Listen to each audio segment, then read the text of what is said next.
وبه نستعين وصلى الله على النبي الكريم. قال الله تعالى: أعوذ بالله من الشيطان الرجيم فاذكروني أذكركم واشكروا لي ولا تكفرون. کل ذکر کے بارے میں بات ہو رہی تھی. ذکر قلب سے بھی ہوتا ہے اور ذکر عقل سے بھی ہوتا ہے. اللہ تبارک و تعالیٰ کی نشانیوں پر غور کرنا اور اس کی صفات پر دھیان دینا، یہ بھی ذکر ہے. ذکر اصل دھیان کو کہتے ہیں، توجہ کو کہتے ہیں. اللہ کا دھیان ہر وقت رہے، یہ بھی ذکر ہے.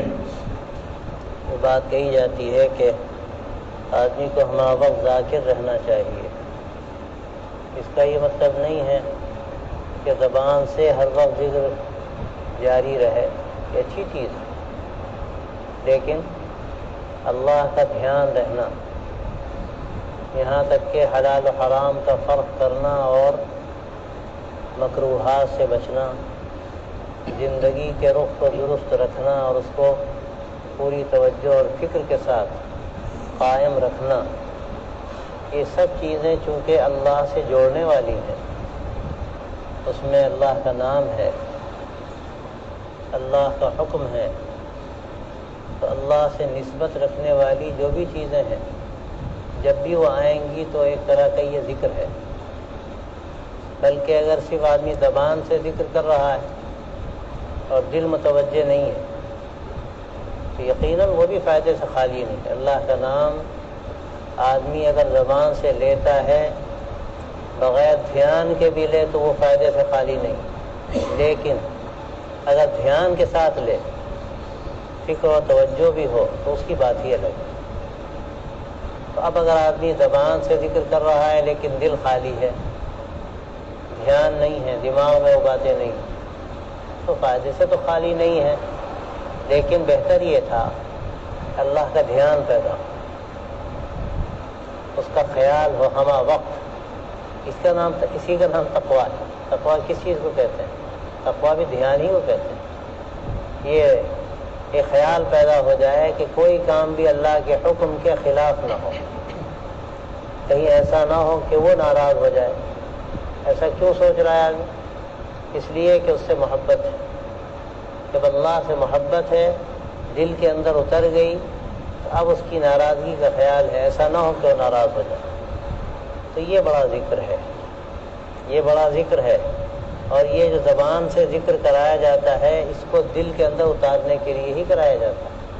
اصل مقصود تو وہی ہے کہ دل میں اللہ کا دھیان پیدا ہو جائے. آدمی کسی چیز کے بارے میں سوچے، غور کرے تو اللہ کی نسبت کے ساتھ سوچے. یہ لکھنا پڑھنا کتنی بڑی چیز، علم کتنی بڑی چیز، لیکن اللہ تبارک و تعالیٰ نے قرآن مجید میں سب سے پہلی وحی میں جب ذکر فرمایا پڑھنے کا اور قلم کا، اس کو بھی اپنے نام کے ساتھ جوڑا. اقرأ بسم ربک، پڑھیے لیکن اپنے پروردگار کے نام کے ساتھ پڑھیے. سب سے بڑی چیز اللہ کا نام ہے. اور اس کے اندر جو اللہ نے قوت رکھی ہے اور جو اس میں تجلیات چھپی ہوئی ہیں جو ہم اپنی آنکھوں سے نہیں دیکھ پاتے، کبھی ہم اس کو محسوس نہیں کر پاتے، لیکن جو نام آدمی زبان سے ادا کرتا ہے اور دل کے اندر کیفیت آتی تو وہ اس کی جو تجلیات ہیں وہ متوجہ ہوتی ہیں اور دل پر اس کا اثر پڑتا ہے. تو یہ اللہ کا نام سب سے بڑی چیز ہے. اور اس سے جو چیز جڑ جاتی ہے وہ بھی بڑی ہو جاتی.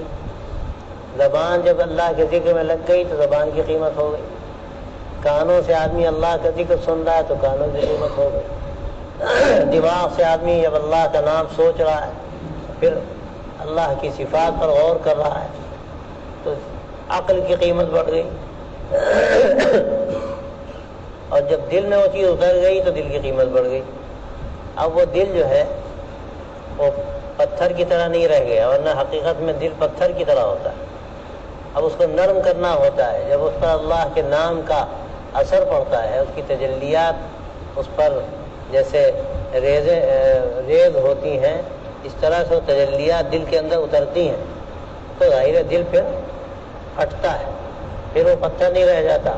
اور قرآن مجید میں تو اس کا تذکرہ بھی ہے کہ کیسے دل ہے کہ ان میں کوئی فرق ہی نہیں پڑتا، ورنہ پتھر بھی بعض مرتبہ اللہ کے ڈر سے پھٹ جاتا ہے. اور دل آدمی کا ایسا ہو جائے کہ اس کا اثر نہ پڑے تو پتھر سے زیادہ سخت ہو گیا.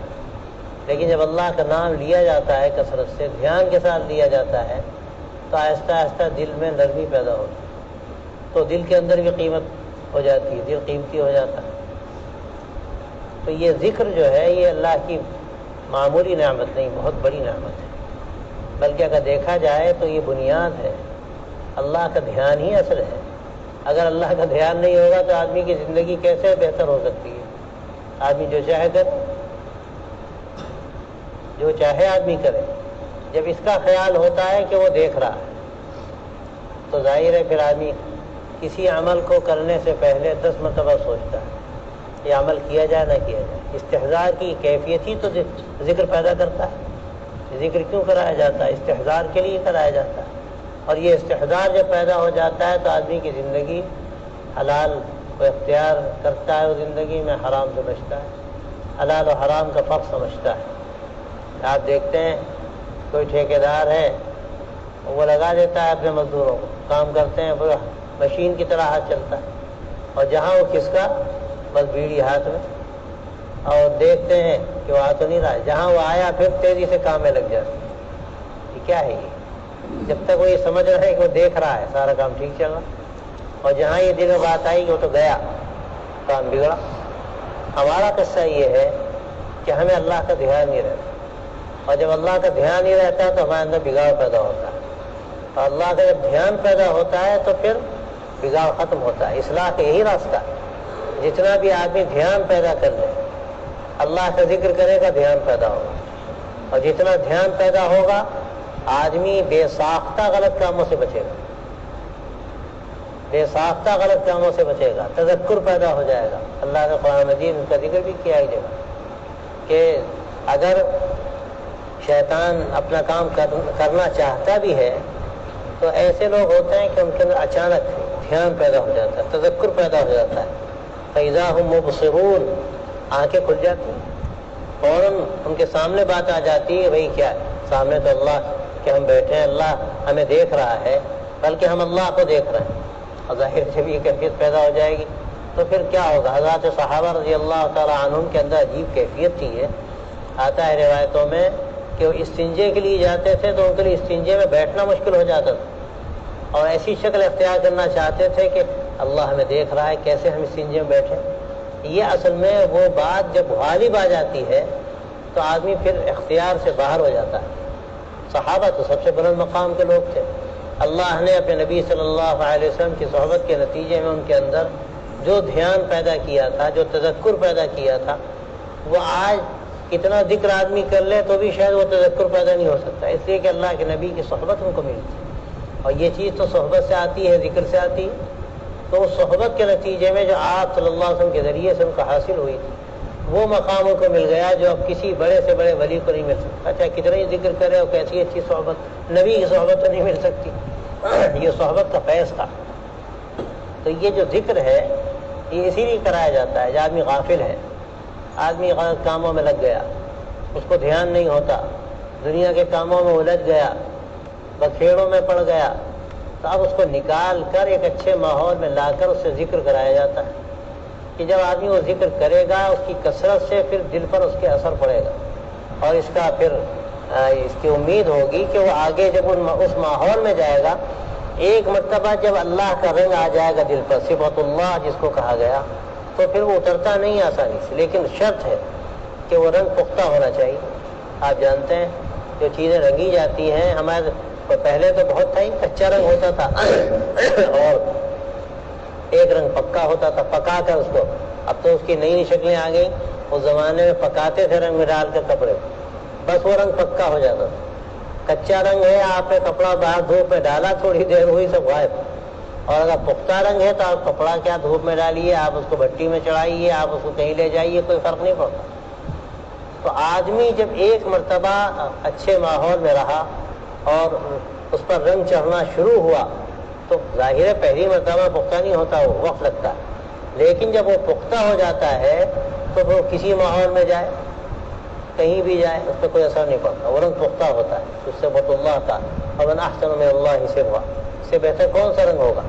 اور یہ رنگ جو چڑھتا ہے یہ ذکر سے چڑھتا ہے. آدمی اولاً ذکر کرتا ہے پہلی مرتبہ تو کبھی کبھی صرف زبان سے ہی ہوتا ہے، دل متوجہ نہیں ہوتا. لیکن جب وہ ذکر کرتا رہتا ہے اور خاص طریقے جو اس کے بتائے گئے ہیں سلوک میں، تو وہ چیز آہستہ آہستہ دل پر اثر انداز ہوتی ہے اور دل متوجہ ہوتا ہے. اور جب وہ چیز آگے بڑھتی ہے تو اس کا فائدہ یہ ہوتا ہے کہ آدمی کے اندر دھیان کی کیفیت پیدا ہو جاتی ہے. اور یہ آدمی اللہ کی مخلوقات میں غور کر رہا ہے، اس کی جو بڑی بڑی پیدا کی ہوئی چیزیں ہیں جس کا حکم ہے قرآن مجید میں. اور یہ کہا گیا کہ دیکھو اللہ کی نشانیوں کو سوچو، اللہ نے چیزیں بنائیں، کس طرح وہ زمین سے ایک اخوا نکالتا ہے، کتنا شاندار پھر درخت پیدا ہو جاتا ہے، کیسے پھل نکلتے ہیں، کیسے پھول نکلتے ہیں، کہاں سے نکلتے ہیں. یہ وہ زمین ہے کہ کبھی کبھی کھاد ڈالی جاتی ہے تو بدبو آتی ہے، اور جتنی کھاد ڈالی جاتی ہے اتنے شاندار پھل و پھول پیدا ہوتے ہیں. کیا یہ کیسی قدرت اللہ کی. آدمی اس قدرت پر غور کرے اللہ کی تو ظاہر ہے کہ اس کی عظمت اور زیادہ دل کے اندر پیدا ہو، اور اس کے احسانات پہ غور کرے تو اس کی محبت اور زیادہ دل میں پیدا ہو. تو یہ جو عقل کے ذریعے سے ذکر ہوتا ہے وہ یہ ذکر ہے کہ اللہ کی ان چیزوں پہ غور، پھر اس کی صفات پہ غور. اسی لیے جو اللہ کی صفات ہیں، اللہ کے اسماء ہیں، ان میں جو مختلف اس کی صفات بیان کی گئی، ان صفات کے بارے میں بھی جب آدمی غور و فکر کرتا ہے اور کبھی کبھی ان اسماء کا خاص ذکر کرتا ہے تو وہ خاص صفت اس کے اندر پیدا ہوتی ہے. یہ بھی سلوک میں اس کا بھی طریقہ ہے، اس کا ورد کراتے ہیں، مختلف اسماء کا بھی بعض مطلب ورد کراتے ہیں. لا الہ الا اللہ میں کبھی کبھی اس کا تصور کراتے ہیں. اللہ کے نام کا جو اس میں جلالہ کا ذکر ہوتا ہے اس میں بھی کبھی اس کا تصور کراتے ہیں. تو وہ خاص جو صفات ہے اللہ تبارک و تعالیٰ کی، ان صفات کا دل کے اندر ایک خاص اثر پیدا ہوتا ہے اور پھر اس کی زندگی میں مظاہرہ ہوتا ہے، زندگی میں چیز نظر آنے لگتی. تو یہ جو ذکر ہے یہ بنیاد. تو اس آیت میں اللہ تبارک و تعالیٰ فرماتا ہے فاذکرونی اذکرکم واشکروا لی ولا تکفرون، کہ مجھے تم یاد کرو میں تمہیں یاد کروں گا، تم میرا ذکر کرو میں تمہارا ذکر کروں گا. اس سے بڑی نعمت کیا ہے کہ جو ذاکر ہے وہ مذکور بن جائے. اس سے بڑی کوئی نعمت نہیں. ذاکر کا مذکور بن جانا کوئی معمولی بات نہیں ہے، وہ محب کا محبوب بن جانا کوئی معمولی بات نہیں ہے. اس سے بڑی نعمت کیا ہو سکتی. اللہ تعالیٰ نے یہ انعام فرمایا کہ تم ذکر کرو، تم اپنے اندر دھیان پیدا کرو تو ہم تمہارا ذکر کریں گے، ہم تمہیں یاد کریں گے، تمہیں یاد رکھیں گے. کس طرح یاد رکھیں گے؟ ظاہر ہے اللہ تبارک و تعالیٰ کا یاد کرنا، اللہ کی محبت کا آ جانا ایسی نعمت ہے اللہ کی کہ اللہ جو چاہے وہ دے دے. سب کچھ تو اس کے پاس ہے، سارے خزانے تو اللہ کے پاس.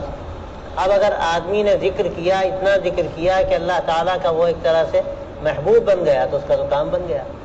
اس سے بڑی نعمت کیا ہے؟ سارے خزانے اس کے پاس ہیں.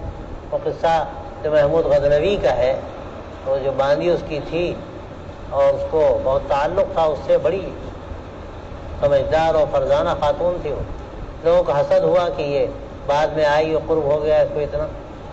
تو محمود کو اندازہ ہوا، اس نے ایک دن دربار کیا اور دربار میں سب کو بلایا اور اس کے بعد اس نے ایک اعلان یہ کیا کہ بھائی دیکھو آج دربار میں جتنا بھی سامان ہے، اور اس میں بہت سارے اس نے رقعے بھی تیار کیے، اس میں جاگیریں لکھ دی کہ جو رقعے ڈالے جائیں گے اور سامان بھی جو کچھ ہے، میں جس وقت اعلان کروں گا جو شخص جس چیز پہ ہاتھ رکھ دے گا وہ چیز اس کی ہو جائے گی.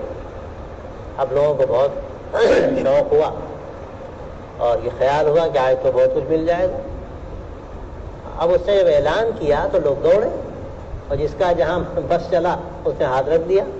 باندھی پیچھے کھڑی تھی تو محمود نے اس سے کہا کہ تم ویسی کھڑی ہوئی اور تمہیں کوئی شوق نہیں کسی چیز کے لینے کا.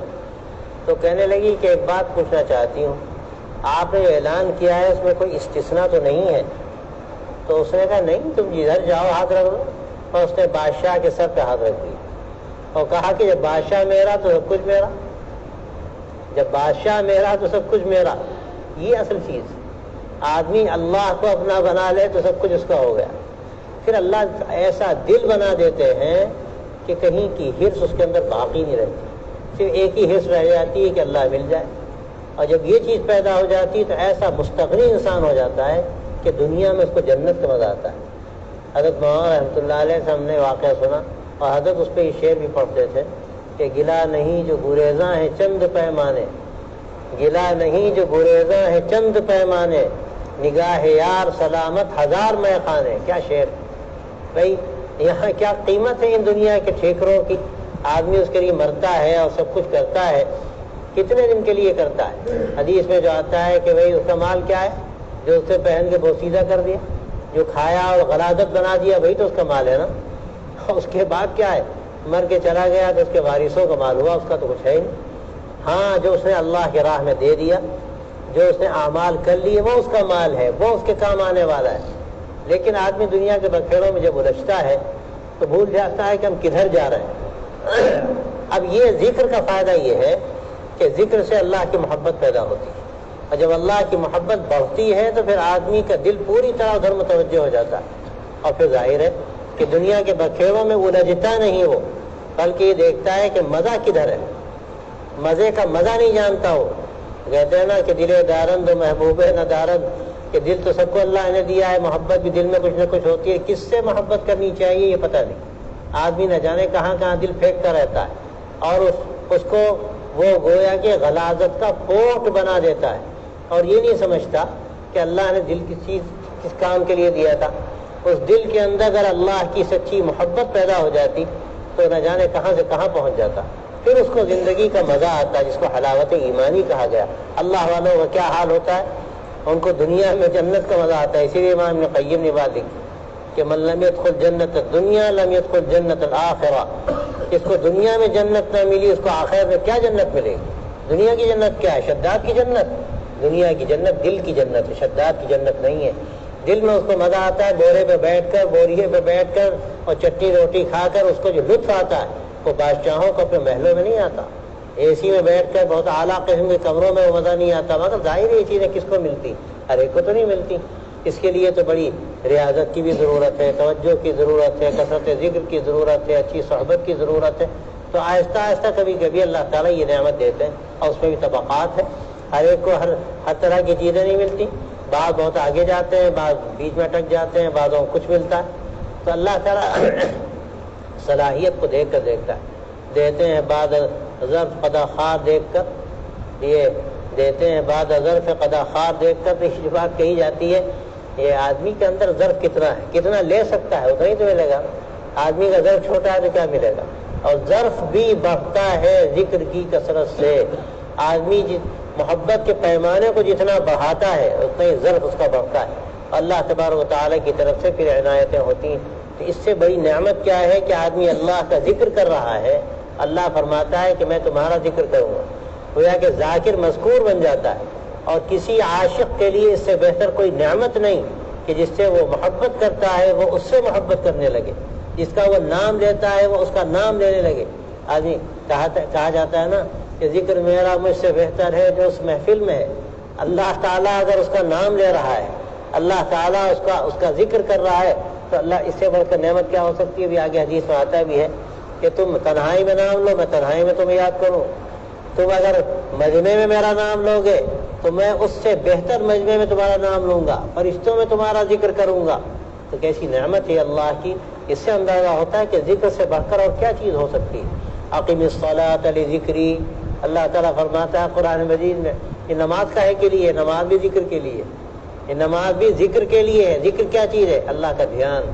اللہ کا دھیان نماز سے پیدا ہوتا ہے. آدمی جب نماز یکسوئی کے ساتھ ادا کرے، کیفیت کے ساتھ ادا کرے، تو پھر نماز آدمی کو برائیوں سے روکتی. ہماری نمازیں نہیں روکتی، اسی نے روکتی، ہماری نمازیں نماز نہیں.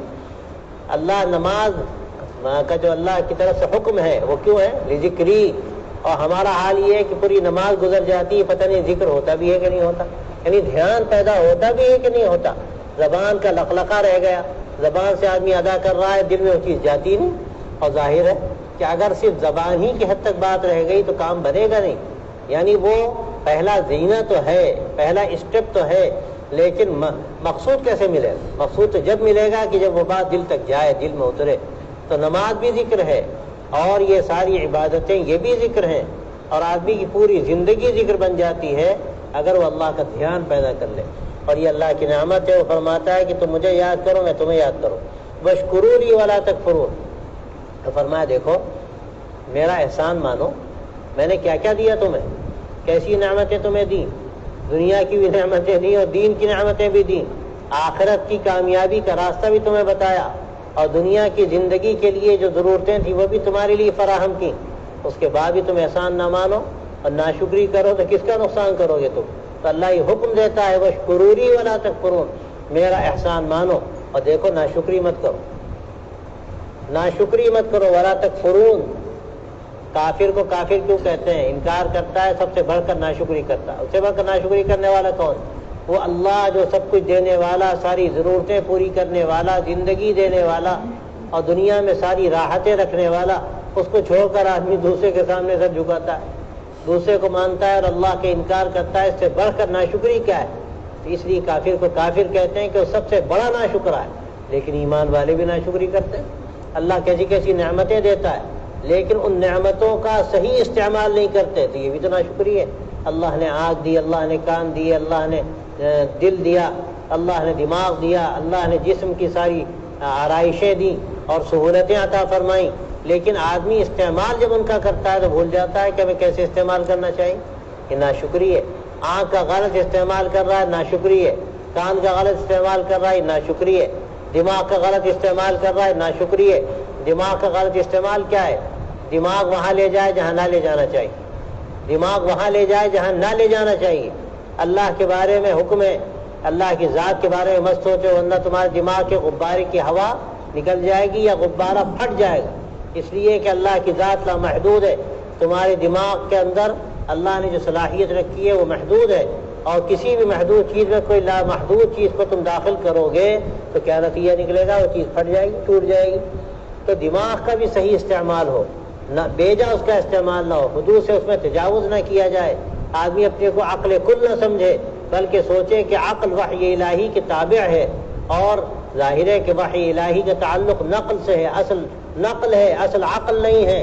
ہاں ہم سوچتے ہیں اللہ نے فضل ہم پر فرمایا، اب اگر ہماری سوچ صحیح ہے اور نقل کے مطابق ہے تو یہ ہماری عقل کی سلامتی کی بات، یہ عقل کی سلامتی کی بات ہے. الا من اتى الله بقلب سلیم، قلب سلیم بھی اللہ تبارک و تعالی قرآن مجید میں ذکر فرمایا. اسی طرح عقل بھی سلیم ہوتی. جو عقل صحیح سوچے وہ سلیم ہے، جو عقل غلط سوچے وہ سلیم نہیں، وہ آلودہ ہے. تو عقل کا بھی صحیح استعمال ہو جو اللہ کی نعمت ہے تو یہ اللہ کی نعمت کا شکر ہے، اور اگر اس کا غلط استعمال ہو تو یہ ناشکری ہے.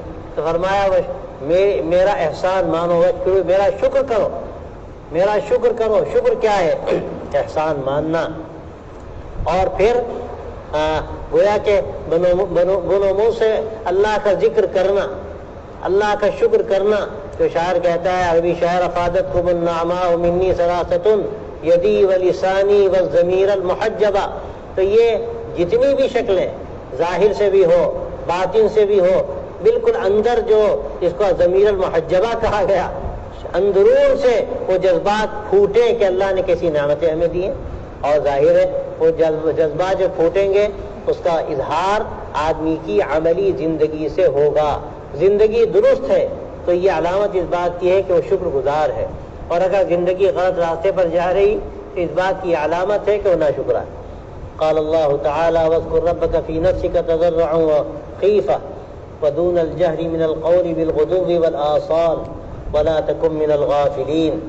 اپنے رب کا آپ نام لیتے رہیے، ذکر کرتے رہیے اپنے جی میں، تضرعا وخیفہ، گڑ گڑا کر اللہ کا نام لیجئے، دل کو پوری طرح اس میں ڈبو کر آپ اللہ کا نام لیجئے.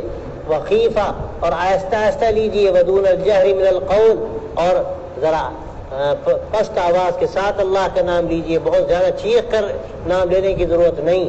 بالغدو والآصال، صبح بھی اللہ کا ذکر کیجیے، شام بھی اللہ کا ذکر کیجیے۔ قرآن مجید میں آتا ہے وَلَا تَجْهَرْ بِصَلَاتِكَ وَلَا تُخَافِتْ بِهَا وَابْتَغِ بَيْنَ ذَلِكَ سَبِيلًا۔ اس سے استدلال کیا علماء نے کہ یہ نماز ہے اور یہ ذکر ہے، اس میں اعتدال ہونا چاہیے، اس میں اعتدال ہونا چاہیے۔ اصل یہ ہے کہ آدمی نہ تو بہت چیخ کے ذکر کرے، کس کو سنا رہا ہے؟ اللہ تو لا تدعوا مع الصم ولا غائبا، بھائی تو اللہ تو سامنے ہے، جو کچھ تم زبان سے کہہ رہے ہو سب سن رہا، چیخنے کی کیا ضرورت ہے؟ اسی طرح آدمی آہستہ آہستہ ذکر کر رہا ہے، بہت آہستہ کرے، اس سے اچھا ہے کہ قدر آواز سے ہو، لیکن جو کیفیات ہوتی ہیں ان کیفیات میں کبھی کبھی اس کی اجازت ہوتی ہے۔ آدمی ذکر کر رہا ہے، اس پر حال طاری ہو گیا، حال جب طاری ہوا تو آواز کچھ بلند ہو گئی، تو اب آواز کو بلند کرنے کا مقصود یہ نہیں ہے کہ اللہ کو ہمیں سنانا ہے، بلکہ اللہ کو تو چپکے سے پکارے تب بھی سنتا ہے، آہستہ سے ذکر کرے تب بھی سنتا ہے، لیکن وہ زور سے جو آواز اس کی نکلی وہ اس کیفیت کی وجہ سے نکلی، جو ایک محبت کے اندر کیفیت پیدا ہوئی تو بعض مرتبہ بے قابو ہو جاتا ہے، تو وہ کوئی حرج کی بات نہیں، لیکن بہرحال اس میں بھی احتیاط ہو، آدمی ایسا بے قابو نہ ہو جائے دوسروں کو تکلیف پہنچائے ہو، تو اس میں بھی توازن رہنا چاہیے۔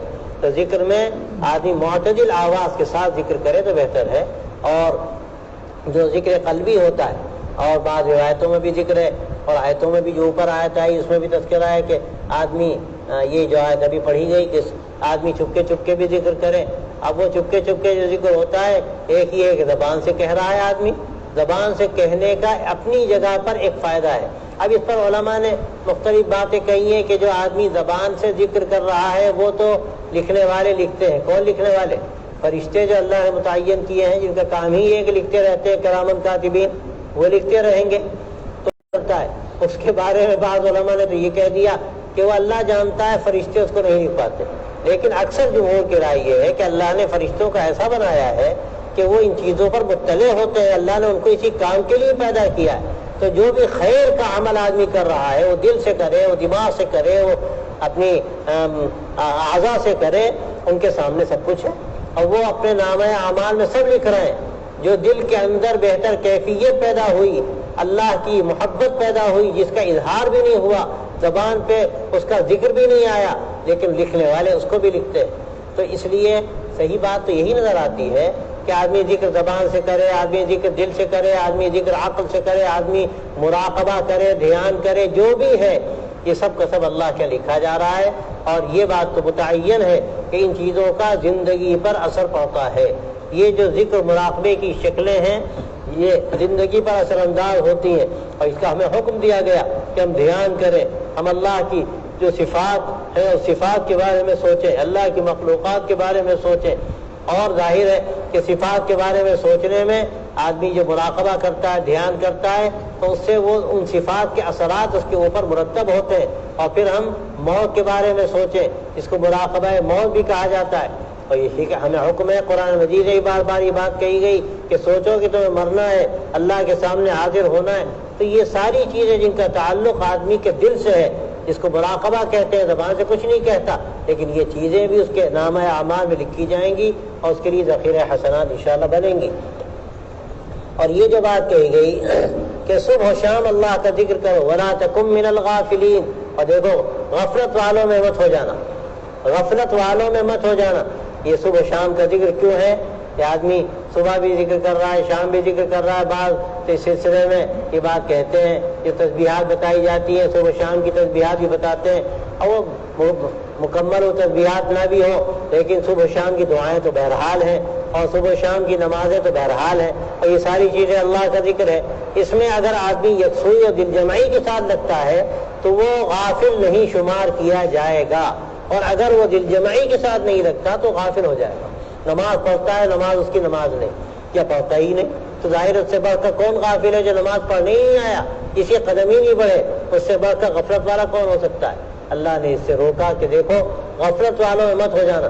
اور بعض علماء نے بات کہی ہے کہ یہ مسئلہ صبح و شام ہی کا نہیں ہے، یہ ایک تعبیر ہے، اور اس کا مطلب یہ ہے کہ ہمہ وقت اللہ کے ذکر میں لگے رہو، ہمہ وقت اللہ کا دھیان اپنے اندر پیدا کرو۔